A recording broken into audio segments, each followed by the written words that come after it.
အမဖြစ်သူရဲ့မင်္ဂလာဆောင်နေ့မှာညီမဖြစ်သူကသူတို့သမီးပန်းစည်းကိုအမတ်စီပစ်ပေးလိုက်ပြီးဒေါ်လာဘီလီယံချီတန်တဲ့တင်တောင်းငွေနဲ့တထေးအတိုင်းဝိုင်းနဲ့ဝင်ရမယ့်အခွင့်အရေးကိုဆွတ်လွတ်လိုက်ပါတယ်။သူမကမိခင်ဖြစ်သူနားမှာပဲနေဖို့ရွေးချယ်ခဲ့ပါတယ်။အတိတ်ဘဝတုန်းကသူမဟာအချမ်းသာဆုံးတထေးကြီးကိုလက်ထပ်ခဲ့ပေမဲ့မိသားစုကမကြခင်မှာပဲဒေဝါလီခံလိုက်ရပါတယ်။အမဖြစ်သူကတော့မိခင်ရဲ့ပံ့ပိုးမှုနဲ့အသက်အငယ်ဆုံးပမောက္ခဖြစ်လာခဲ့ပါတယ်။ဒေါသထွက်သွားတဲ့ညီမကအမဖြစ်သူကိုထိခိုက်ဒဏ်ရာရစေခဲ့ပါတယ်။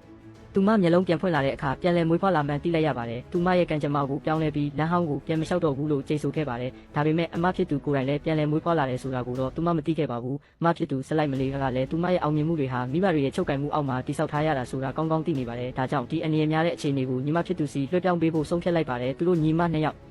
သူတို့သမီးဝစ်စုံချင်းလဲလှယ်ဝစ်ဆင်ပြီးမင်္ဂလာခမ်းနားထဲဝင်သွားကြပါတယ်။အမျိုးသမီးကရောက်ခမမိသားစုကိုမင်္ဂလာအစီအစဉ်ပြောင်းလဲပေးဖို့တောင်းဆိုလိုက်ပါတယ်။သူမရဲ့ရိုးသားမှုကိုမြင်တဲ့အခါသူတို့ကလည်းမတားဆီးတော့ပါဘူး။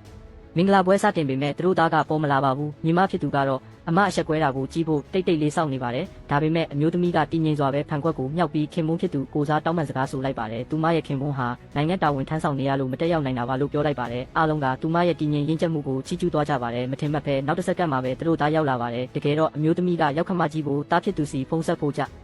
ကိုတင်သတိပေးထားခဲ့တာပါဒါကိုကြတော့အမျိုးသားလည်းချက်ချင်းအပြေးလွှာရောက်လာခဲ့တာဖြစ်ပါတယ်ညီမဖြစ်သူကတော့မနာလိုဖြစ်သွားပြီးတထေးကြီးမြန်မြန်ဒေဝါလီခံရပါစေလို့ပဲဆုတောင်းနေပါတော့တယ်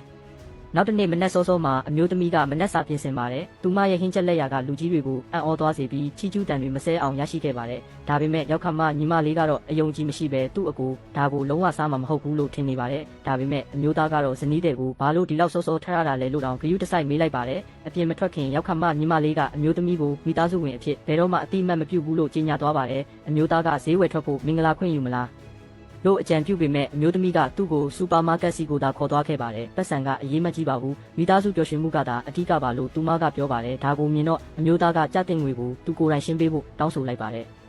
မထင်မှတ်ပဲအမျိုးသားခဏဖယ်သွားတဲ့အချိန်မှာအမျိုးသမီးကသူမရဲ့ညီမနဲ့မိခင်တို့နဲ့ဆုံတွေ့သွားပါတယ်။ညီမဖြစ်သူကသူမကိုအိမ်အကူအဆင့်လောက်ရောက်သွားပြီဆိုပြီးလောင်ပြောင်ပါတယ်။မိခင်ဖြစ်သူကလည်းအဖွားရဲ့မွေးနေ့ပွဲကိုတက်ရောက်ဖို့ဖိတ်ကြားပြီးတထေးမိသားစုတစ်ခုလုံးအတူတူလာရမယ်လို့တောင်းဆိုသွားပါတယ်။တားမီနှစ်ယောက်လက်ချင်းချိတ်ပြီးထွက်သွားကြပါတယ်။အဲ့ဒီအချိန်မှာပတ်စံရှင်းပြီးတဲ့အမျိုးသားပြန်ရောက်လာပါတယ်။အမျိုးသမီးကဘာမှမပြောပြပေမဲ့အားလုံးကိုကြိုတင်ပြင်ဆင်ထားပြီးသားပါ။